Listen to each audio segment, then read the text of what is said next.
Welcome everyone, thank you for joining me for another special health focus Tai Chi and Qigong class. I thought today I would start with a different special health focus today. Something that has come up in my life recently is the need for natural antibiotics, ways of fighting infection. A few days ago I got bitten by a cat and I was trying to help get to a vet. And everyone was telling me, you need to go to hospital, you need to quickly go, you need a tetanus jab and you need antibiotics. And actually the vet that helped me the other day, he said, I saw him today and he said, did you seek medical attention because there's this thing called cat scratch fever? And everyone has been telling me, you have to be very, very careful and keep an eye on it, which I have been, by the way. I got my jab. I'm on antibiotics, but I thought I would further the progress because my hand was very swollen and very sore. So I thought I would try and further the progress of recovery with any natural help that I could. So back I went online to one of my favorite online naturopaths called Barbara O'Neill, who did an hour-long presentation, a lecture about poultices and compresses. And I learned a lot. I had watched it before, but this time I was actually watching with it being pertinent to me. In light of that, I have used, for 2 nights running, I used an onion poultice, which I thought was fabulous. It literally took my swollen hand down to 1/3 of the size that it was overnight, which was hugely comforting and great relief. So onion has this amazing property of drawing nasties into it and away from the environment around it. So onions have been often used in times of like the Black Plague and various really nasties. And if you have a flu, it's good to cut onion and leave it sitting around the house because it absorbs pathogens out of the air. In fact, one of my colleagues says don't even bother cutting it, just having an onion in your presence, it will draw the nasties into it. And if you leave it there for long enough and cut it, it'll be black inside. So obviously you don't eat the onions if you're using them for the purposes of drawing out nasties. So I definitely liked that. I would highly recommend it. And literally you just finely chop your onion, put it on the place where you need a bit of help, and then cover it up. So I used a wee cotton glove over the top. Last night I thought I would try the garlic poultice. Sorry, it's a compress rather than a poultice. No, it's not. It is a poultice. Sorry. Poultice, as I understand, is to draw things out. Compress is to put things in, I think. But anyway, I used garlic last night, and one has to be use garlic slightly differently because it would actually burn the skin to put directly onto the skin. So it would be useful for burning out warts, for example, if you had a wart.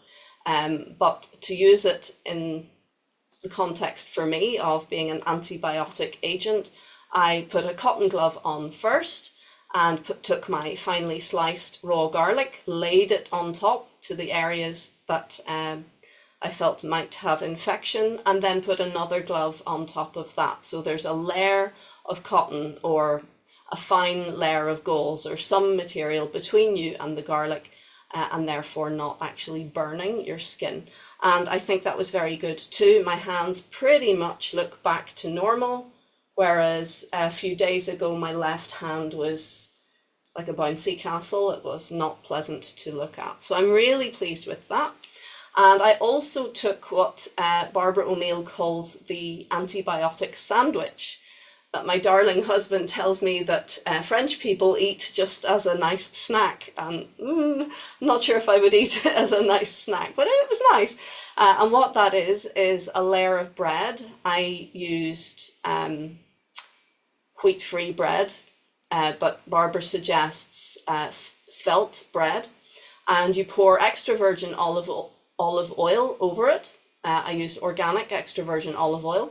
You take 4 raw cloves of garlic, slice them fine, put them over that, And you can use avocado, a smashed avocado over that and some tomato, and eat it up. Now, I didn't have avocado, so I used a layer of ghee. I sort of thickly spread the clarified butter instead of avocado and had a slice of sliced tomato and ate that up. And I actually also added honey, because honey takes the fire out of the garlic, just from the experience in the mouth. And amazingly, the first time I took that antibiotic sandwich, I felt a coolness spreading through my hand almost immediately after I ate it. So I definitely think there's something in it that's very good. But I'm not saying that you should avoid taking antibiotics. I mean, they are there as emergencies and only should be used with a doctor's advice. It's not something we should take casually, because they lessen in effectiveness every time we use them. But in emergencies, absolutely. You know, in this case, it was right to take the prescription antibiotic, but I'm also helping it along with my raw garlic. Onions also have that effect. We can eat onions to help draw the stuff out internally as well. So I would highly recommend it, as long as you're not nastily allergic to garlic. It's not the easiest thing to eat in the world, but I'm sure you're the same. If you are actually suffering with something, you're prepared to do pretty much anything to relieve that suffering. And I definitely think that the garlic poultice and the onion poultice, very worthwhile, very, very good. There could be a slight burning sensation, but it was absolutely worth it. And as you can see, my skin is fine. It's not actually burned. And the garlic sandwich, the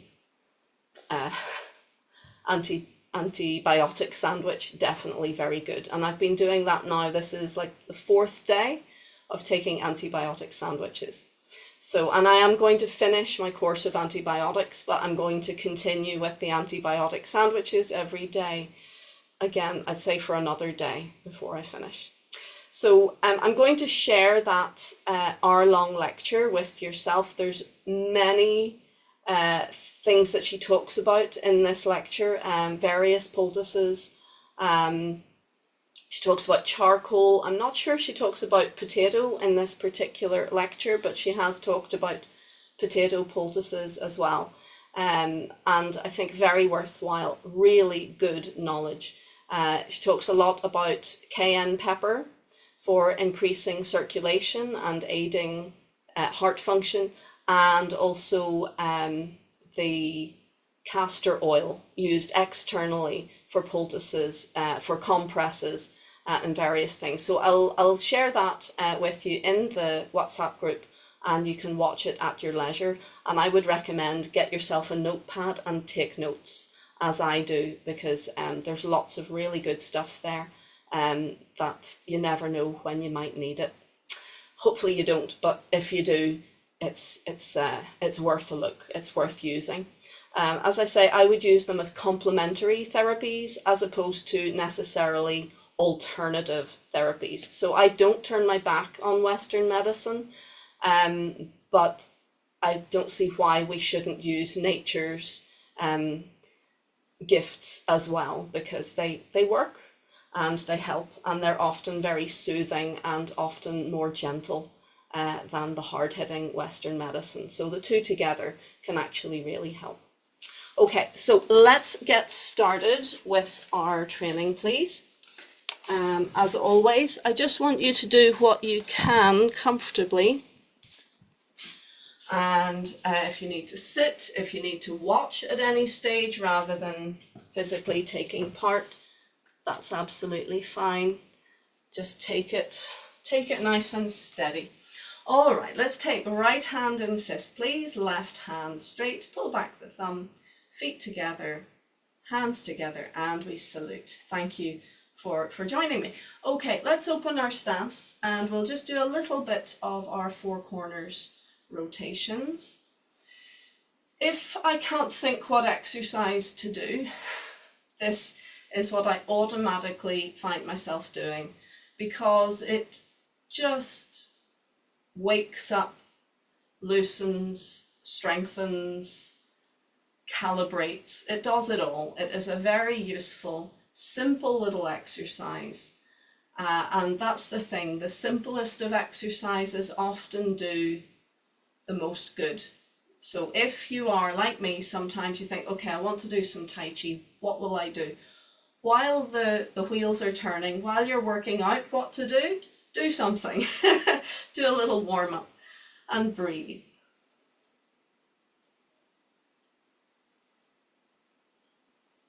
And this will actually communicate to you how you are feeling on the day. I don't know if you've gone through this, but on a daily basis, in my mind, I can do everything that I've ever been able to do. I can do the ballet with the high kicks, I can do the point work, I can do the splits, I can do it all in my mind. But my body might not agree with me. Thankfully, I can do most of the stuff I could do in my youth, but there's a bit of wear and tear, there's a wee bit of aging, and so warming up is a method, yes, to prepare the body for action, but also just to bring our mind and our body into attunement with each other. And the body can then say, actually today, yeah, I need a wee bit more warming up, or actually today that leg isn't gonna go into the splits, or we have to listen and feel. It could tell you, whoa, today's the day, let's do it. And that's great. So warm up is a calibration. It is a way of connecting mind and body in a nice, gentle introduction. If they haven't been talking to each other much, now is your chance to get reacquainted. Good, let's change direction. Even some days you might go to do warm up and the body goes, no, stop it, leave me alone. And that's okay too. It's unfortunate if that happens, but there are days where it becomes a rest or a recovery day. And so warm up might be about as much as you can do, and that's all right as well. Breathe and relax. And can you feel the difference between one direction and the other? So we are asymmetrical beings. And though we want to address the symmetry, we want to bring everything into balance, even after a few moments of changing direction, my second side still feels very different. It's like a whole different world. It's not bad different, it's just different. So when we warm up, we are explorers. We are finding new territory, because though it may be the same body, it is also a different body from yesterday. It has had different nutrition, it's had different rest, it's a slightly different age, it's different. So every time we practice, rediscover what you're using as a material. Good, all right, let's come back into center, ease from the stance, and let's turn out one foot and kick forwards, step forwards, square up the hips, and we go forwards and backwards. Breathe.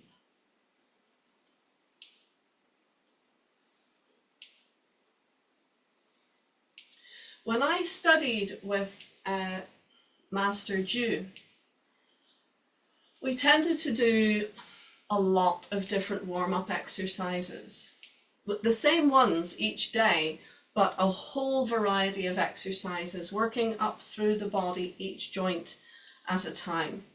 But if you go to train with our Grandmaster Chen or his son Chen Yin-jun, you'll find that we only do a very select few warm-up exercises, but we do a lot more repetitions. And interestingly, both ways will warm the body very well.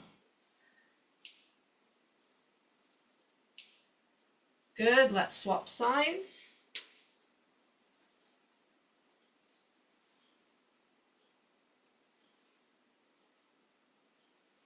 So in general, I tend more towards the Chen version these days of doing only a few warm-ups with a lot of repetitions. And even then, not all that many because we don't have 3-hour classes. But we want to feel warm. And because I don't do quite so many repetitions, I tend to add in a few more exercises just to check everything is warm. Good. And let's step up. Good. And let's take a nice deep breath. And relax down. And again.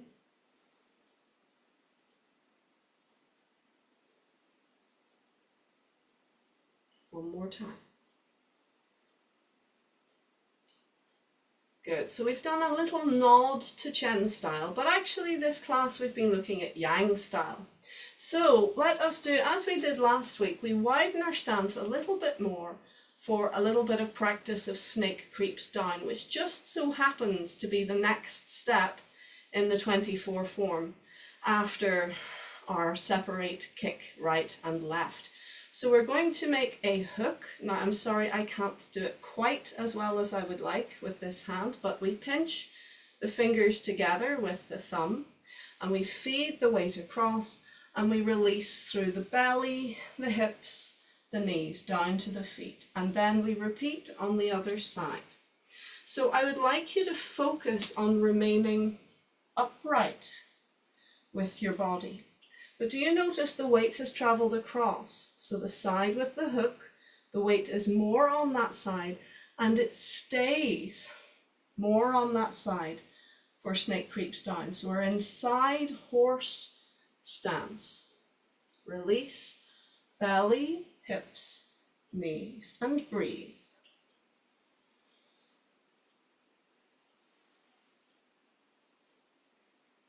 Good. Now you could do a wider stance, which would allow you to go deeper. But we're not looking to show off. We're looking to get good structure and work with the body at a relatively gentle level. So if you go wider and deeper, if you've got lots of standing practice under your belt, you may find that it's actually quite easy to go wide and deep. But unless you're doing at least 20 minutes a day, this is probably enough to be getting on with.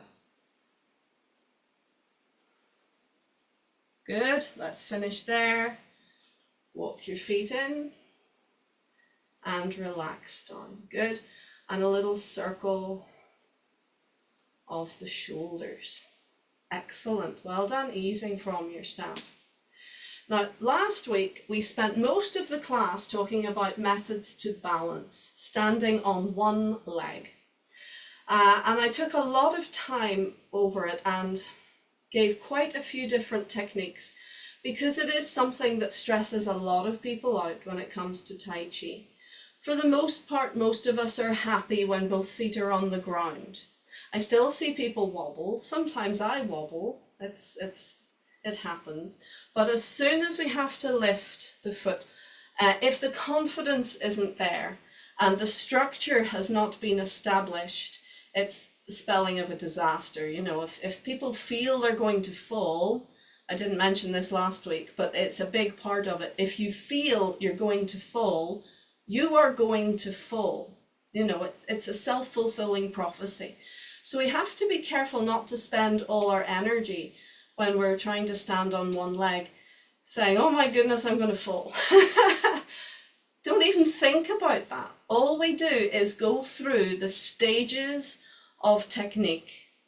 And if we fulfill the first stage, then that opens the door to do the next stage. And if we fulfill the next stage, then that opens the door to do the next stage. So if you find you're trying to fulfill the first stage and you're not managing it, then you don't continue on to the following movement. It is a case of first you do A before you start B, then you do B before you start C. So if you can't complete A, you shouldn't even be trying to do B, and therefore you won't do C. So this is a method of balancing on one leg. And my teacher, again, talking about Chen style, my teacher Jill said to me, "You will never see a master wobble." And looking back, I never have. I've never seen a master wobble. But it's not because they've got perfect balance. It's because if they're going to attempt a movement and they feel they're off balance, they wait and fix and adjust until they have got the foundation, until their balance issue is resolved, and then they will continue on to the next movement, and therefore they won't wobble.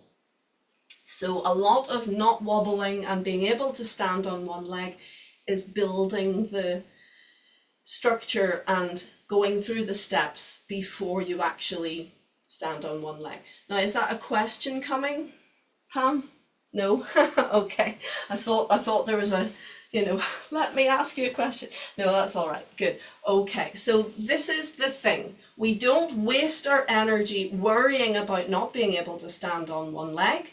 No problem. We just go through the motions, and when we have completed each aspect, we can then continue to the next aspect, and so on.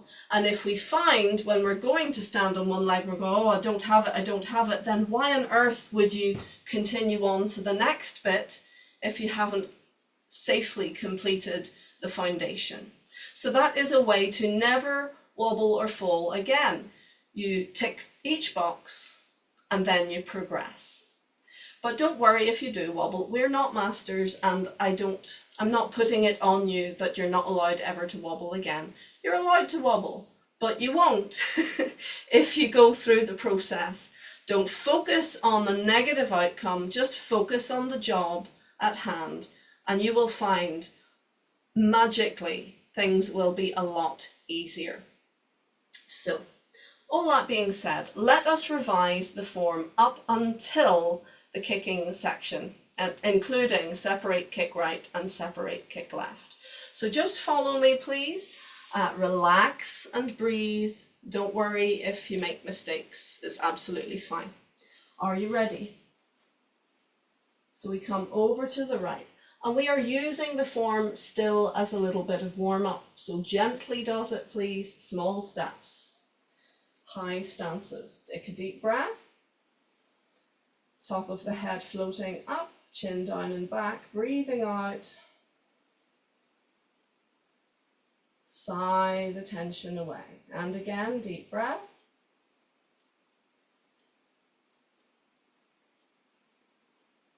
Sigh the tension away.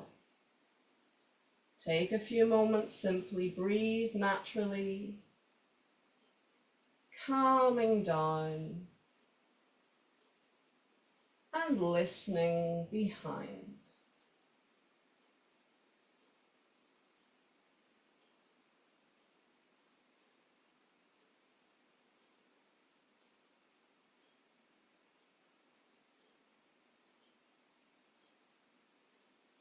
Ready, start.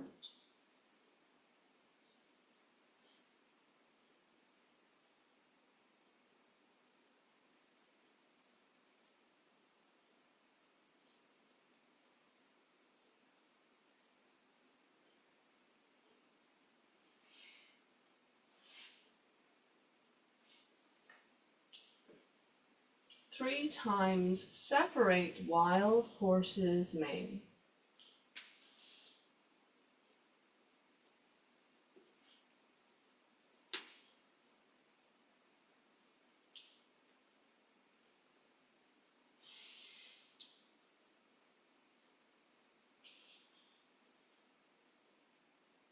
Half step. White crane opens its wings, release the front foot. Old cat washes its face. And let's keep doing old cat. And now step back, step back, step back, step back. Gather in the left side, and you're ready to do brush, knee, push. So we've added some choreography so that we don't have to break the flow. 3 times, brush, knee, push.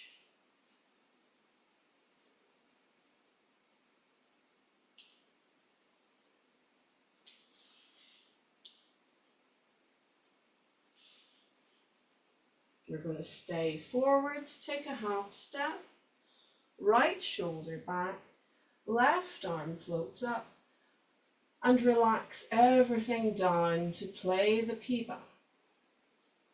Part 2, 4 times, step back, repulse monkey.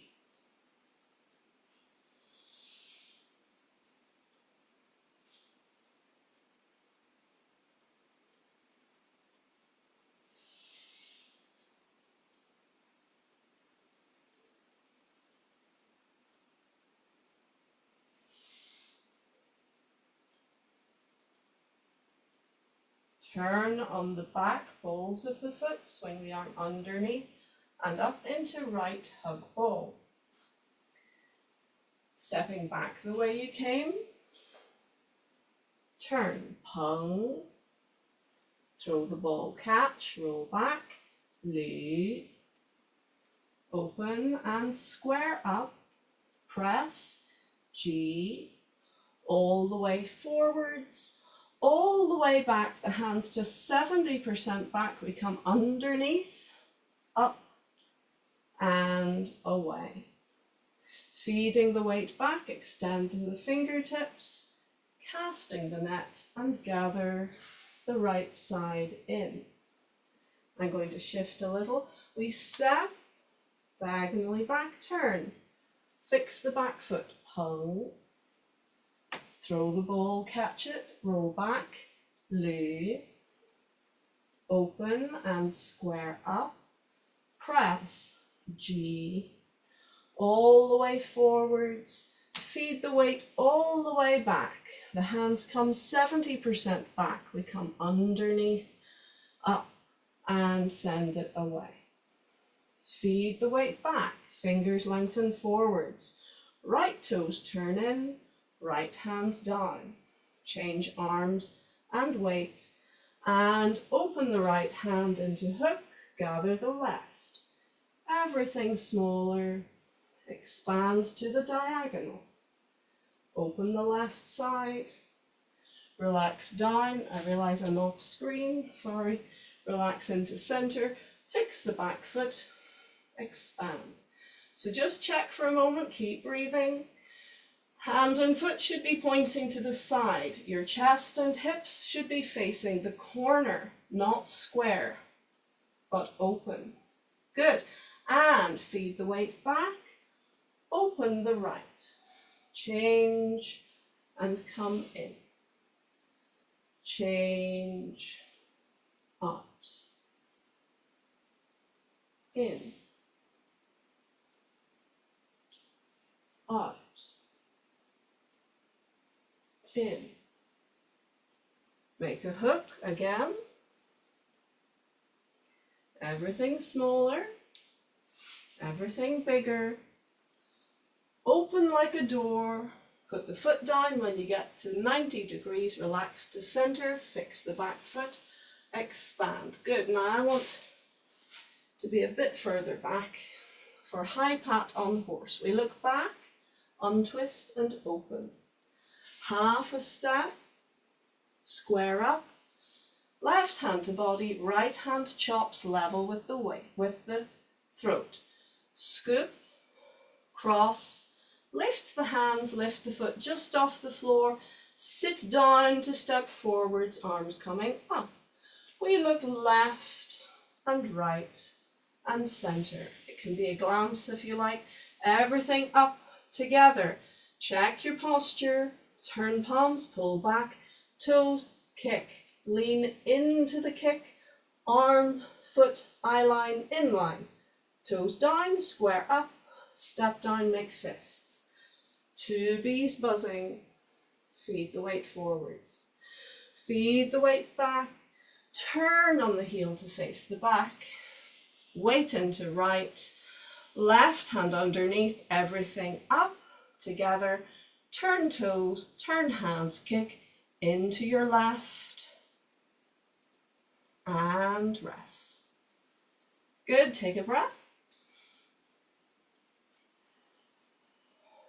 Lovely.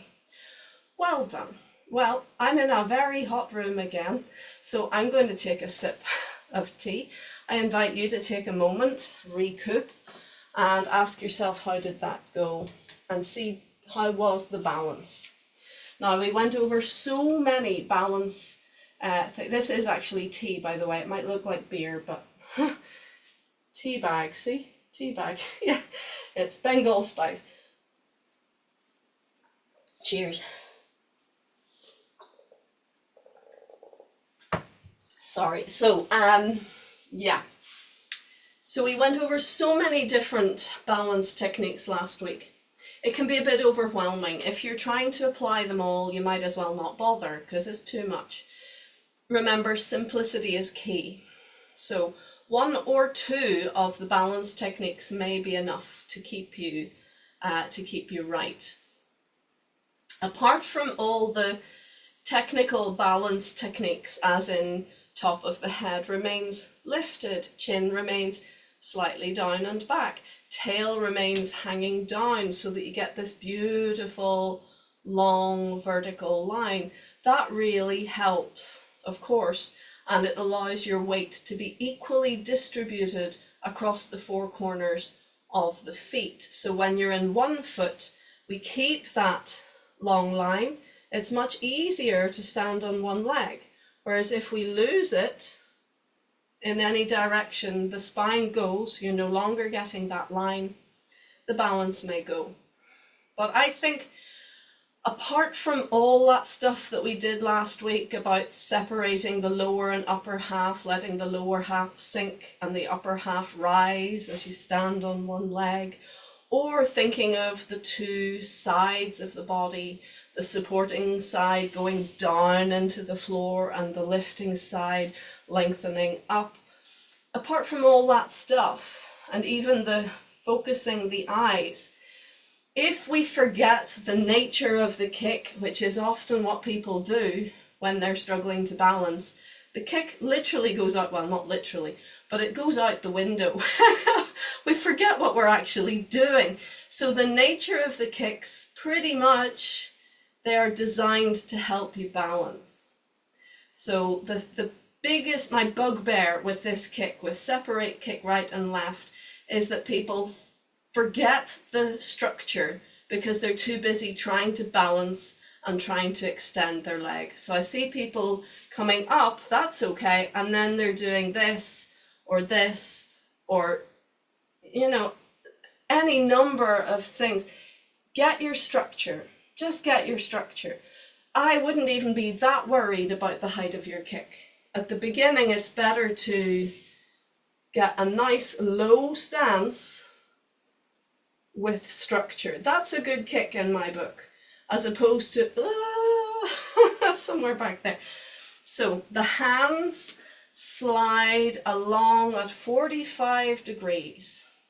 45 degrees from center line, 45 degrees from center line. So we're talking about 90 degrees. So you could literally go up to the edge of your standard box building, stand on a corner and give the building a hug, and you're going to be pretty much there. It's 90 degrees. It can be a little bit wider, a little bit more narrow, but just getting that is golden. Try it with me, please. Forget the legs. Just cross your arms, lift, turn your palms and slide the blades of your hands out to the corners. Good. Now, it doesn't have to be absolutely sideways on. The hand should be at 45 degrees to the push. So it's not palms facing out.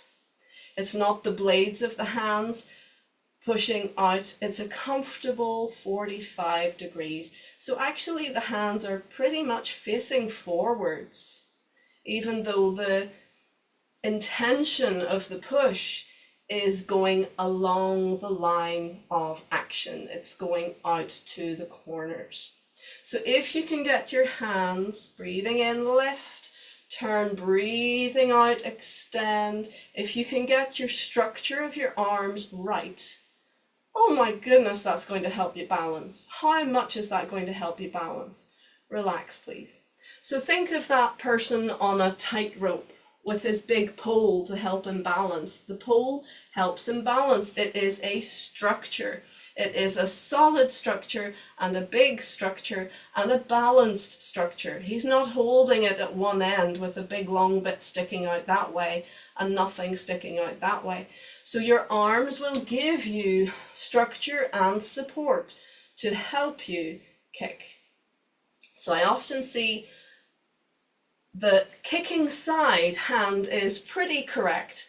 Often I see it wrong as well, but anyway, often that's correct, but the hand that isn't in your main focus wanders. It can be any number of places, and that is useless.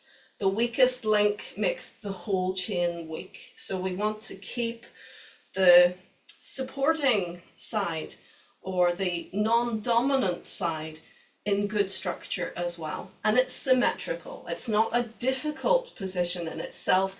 We just want to get that expansion in, what's the word, symmetry. Okay, so then we want the foot, the hand and the eye line of the kicking side to be in one line. So if I turn my body so that when I kick, I'm kicking towards you. Sorry, I'm going to show you my sole of my foot, but you'll see what I mean. We want the eye line, the hand and the foot in one line, and that's really important because again it gives us structure and it helps unify and calibrate our balance. So if I lift and kick, foot, hand, eye line, one line, easy. It has made the kick easy. The other thing that I want you to focus on, and I did mention this last week, is we tend naturally to lean away from a lifted leg. So if we're lifting the leg, we'll naturally lean away from it in order to try to get the leg up. And though it is possible to balance doing that, it's not going to give us a controllable balance. It's sort of into chaos if we do that. So we actually want to lean into the kick a little bit with our body. And by doing that, we counterbalance the tendency to lean away from it. So I don't actually want to see you like that, but just a little lean in will actually counteract the tendency to lean away, if that makes sense. I'd also make sure that you're wearing comfortable and loose clothing. I've been known to try and do Tai Chi wearing business suits and all sorts of stupid things. Shouldn't have attempted it. And when you're in a tight clothing, it won't allow you to lean in. You'll actually be forced to go into unbalanced positions. So even your clothing can play a part to get in the way of your balance. I don't want it to become an excuse, but choose your clothing wisely. Shall we try a kick? You can watch or you can go along with me. So we check our posture. We relax down. Remember, lowering the center of balance. We gather up as one. Turn palms, pull back toes, hand, foot, eye line, all in one line, and I'm actually leaning in to my kick. Doesn't look like it, but I am. Good, and bring it down. Lovely, and let's try it on the other side. So we scoop, we lift, turn toes, pull back fingers, and lean in. Hand, foot, eye line as one, and rest. Good. Okay, so we're going to move on. Just to finish, we're going to have a little look. Well, we could do some relaxation, but I'd like to have a little look at Snake Creeps Down Golden Cockerel. So we did our Snake Creeps Down warm-up. We've done that a few times over the last few weeks, and we were getting a nice feel for that, I think. We were helping ourselves to not lean forwards, as you often see. As I say, it's absolutely fine if you want to. You can go a lot wider and you can go a lot deeper, but actually we want to keep both knees slightly bent. And I find that when I go wide and I go deep, one leg is straight, and that's not actually correct. It needs to be slightly bent. And so if I do it correctly, it doesn't look quite so good because I can't go quite so deep. But I'm not worried about that. I want the movement to be right and not just look good. But anyway, Snake Creeps Down is always companioned with golden cockerel, especially in yang style. So if we do Snake Creeps Down, it's really only half the move. It is then followed by golden cockerel stands on one leg. So this is a little bit of a double challenge. First of all, we're challenged to see how low we can go in good posture on two legs, and then we want to see if we can stand on one leg. So we've done the golden cockerel exercise. No, we haven't. We've done the Snake Creeps Down exercise. Let's do a little bit of golden cockerel work now.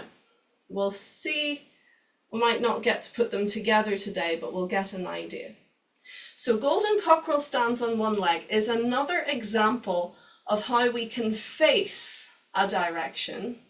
We can have our hand, and indeed in this instance our leg, all facing that direction, which gives us a real look of going forwards.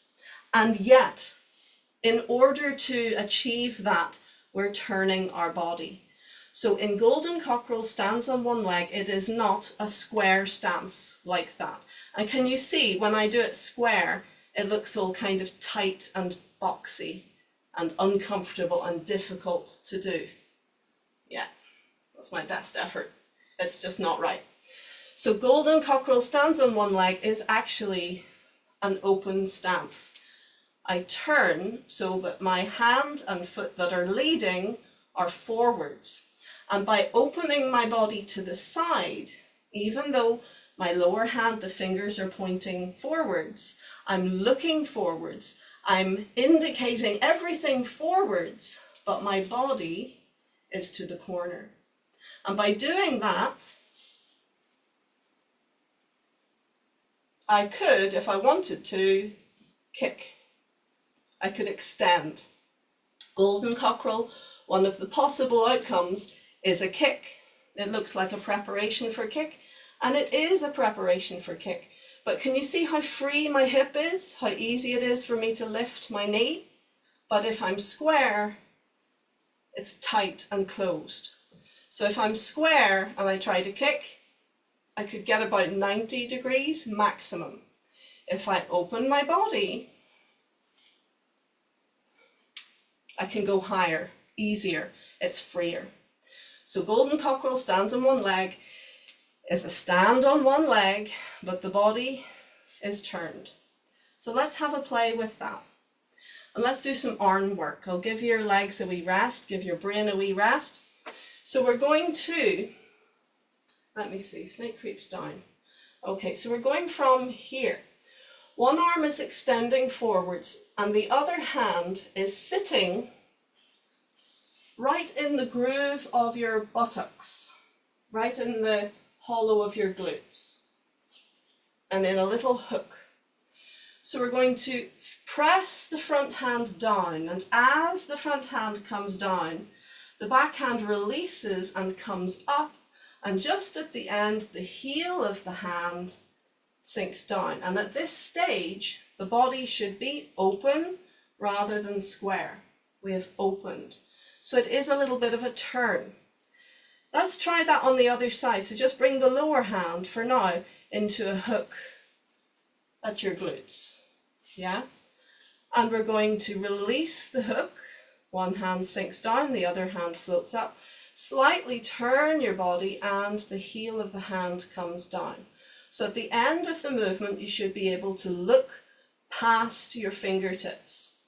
Now actually my computer is set up lower than I am, so it may look like my fingers are kind of level with my third eye, but they're not. They're actually level with the base of my nose. So I can look over my hands without confusing myself visually. Okay, let's try it again. Bring that hand down behind into your little hook. And we're going to press down, release the hook, float up. Slightly turn your body and press the heel of the hand down. Good. So we want to finish. The body is slightly turned. One hand is directly in front of us, so we're looking forwards.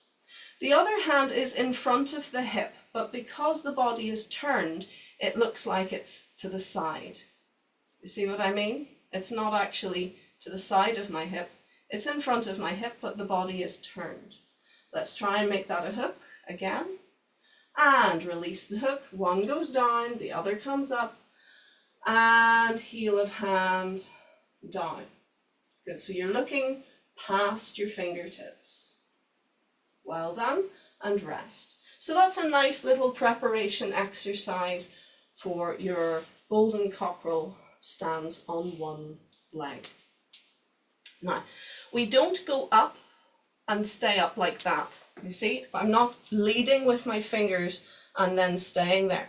The ascending hand is actually leading with the wrist.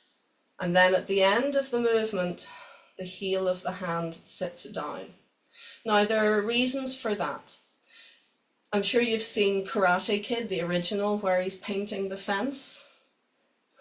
Have you seen that? Yeah, with Mr. Miyagi and all that kind of thing. So the wrist is actually a very important tool. From the martial perspective, I suppose it could be used for soft tissue. It would be quite useful. It is like the hook attack. It could be used for attack. But actually, from the Qigong point of view perspective, all the meridians that run through your fingers are concentrated in your wrist before they then flow up the arm and connect with the rest of the body. So when we do movements that are shoulder, elbow, hand, fingertips, when the wrist leads the way and the fingers follow, you're getting a gentle manipulation and stimulation for all of your organs. They're getting a little bit of love. It also means that you can differentiate yang and yin. Yin, the heel of the hand sits down, pointing the fingers up. So when you're going up, the fingers are trailing behind, and when you're going down, the fingers are pointing up. So you're expressing yin and yang. So when the heel of the hand sits at the end of the movement, you see that? The end of the movement, the heel of the hand sits. That directs the chi back to center. It's an off switch. You have found your balance, you relax to center. However, with the fingers pointing up, it maintains a feeling of buoyancy and awakeness for your energy. So it's a beautiful combination. You'll see often at the end of a movement, the heel of the hand sits.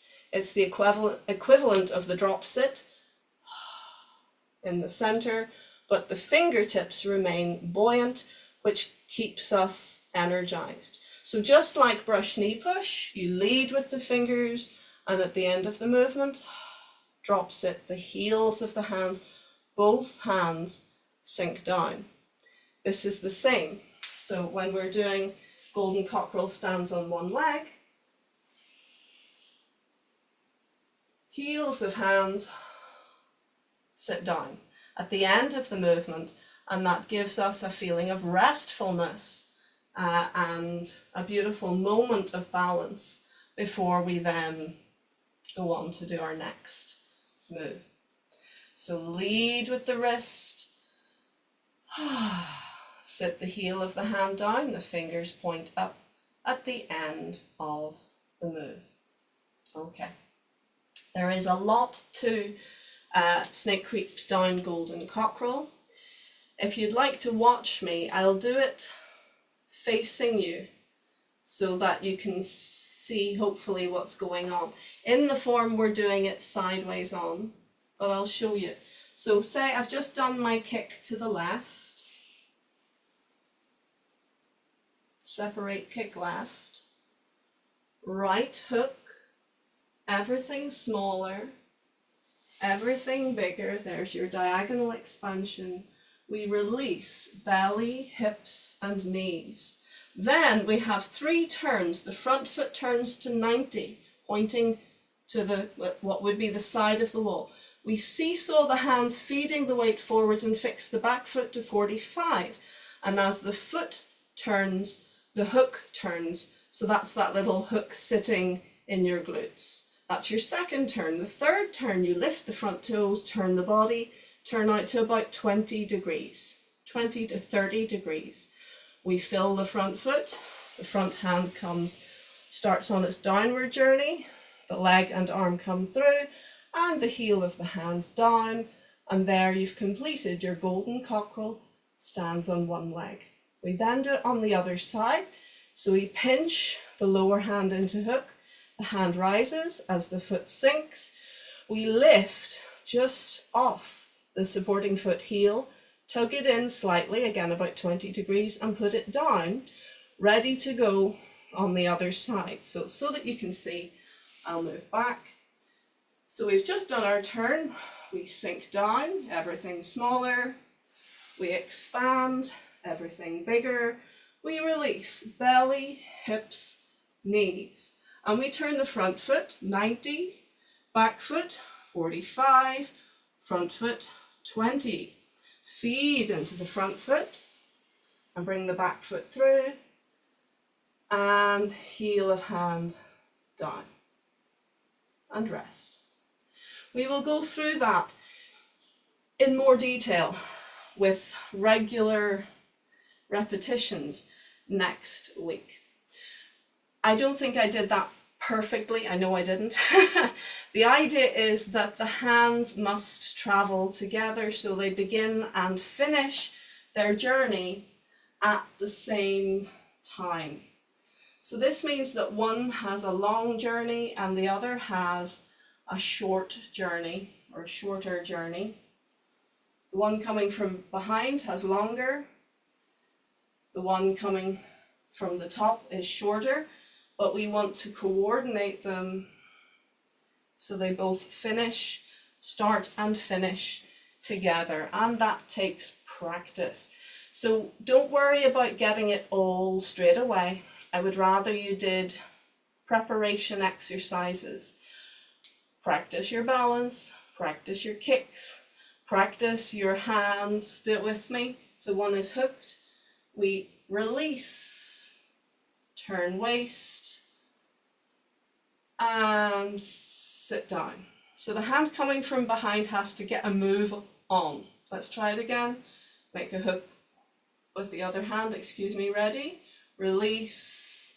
The front hand coming down has to go slowly. The hand coming forwards has to go a bit quicker. So we arrive together, make a hook, bring it behind, off we go.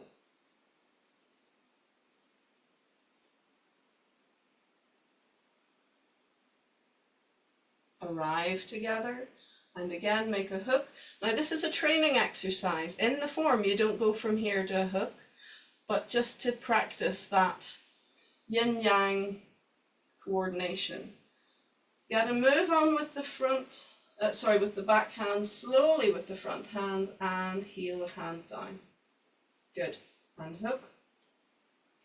And slowly lower the hand, quickly raise the hand, and heels of hand sink down together. You see what I mean? One more time. and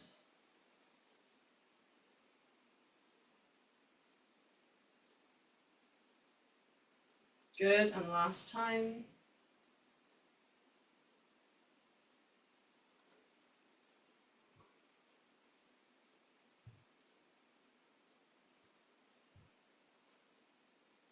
Good, and rest. Very good. So regardless of what style of Tai Chi you are doing, there are some cast iron laws. And one of the laws of Tai Chi is that if one thing moves, everything moves. If one thing stops moving, everything must stop moving. So we should never have one hand just sat there waiting while the other hand does something, because that has created a duality. And even though we use yin and yang, which looks like two opposing forces coming into balance, they are only balancing because they are moving as one. So when we have one body part that's just sat doing nothing and something else is moving, we no longer have a unified harmony, oneness. So this creates this need as one of the expressions of yin and yang, that if one thing is going a large distance and something has a small distance, then the large distance has to go quickly and the small distance has to go slowly in order to achieve harmony. So this is also yin and yang. It's black, it's white, it's up, it's down, it's slow, it's fast, it's short, it's long. Whatever way, we have to bring the aspects so that they are harmoniously working as a team, as one. And so this is a very good practice. It may seem like nothing at all, but there is a subtlety to it. So the hand that's coming from behind has a long way to go. The hand that's coming down from the front has a short way to go. So we have to make sure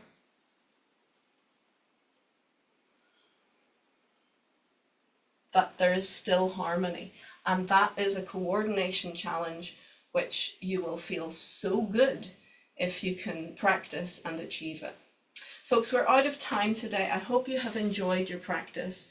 Yes, we've talked a little bit more about your balance, and as I say, getting the structure, getting the arms working as a team will definitely help. But I think the theme that has come out today is get your system to work as a team. If you have not completed one aspect, do not leapfrog to the next aspect.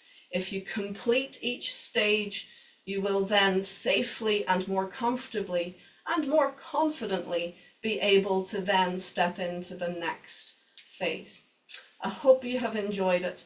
It is good to do technique. I am a technical practitioner. I think it's very worthwhile. But the thing is that technique is just a vehicle to then allow you to let go and flow and just enjoy this most natural of movements. But it's like learn the rules and then you can throw the rule book out. If we just try to go straight into flow without the technique, we miss a trick. We just don't get the full juice of the practice. And it is so very juicy. There's lots and lots of good stuff within it. Good, so let's go down to the legs. Knees, lower legs, ankles and feet. And up the body again. Shoulders. And back to center. Good. Let's cover center, please, everyone. Hug your elbows in. And just take a few moments to calm, to breathe,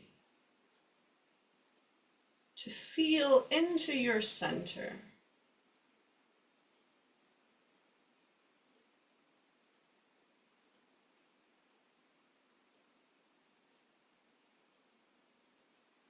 And feel your energy is stronger.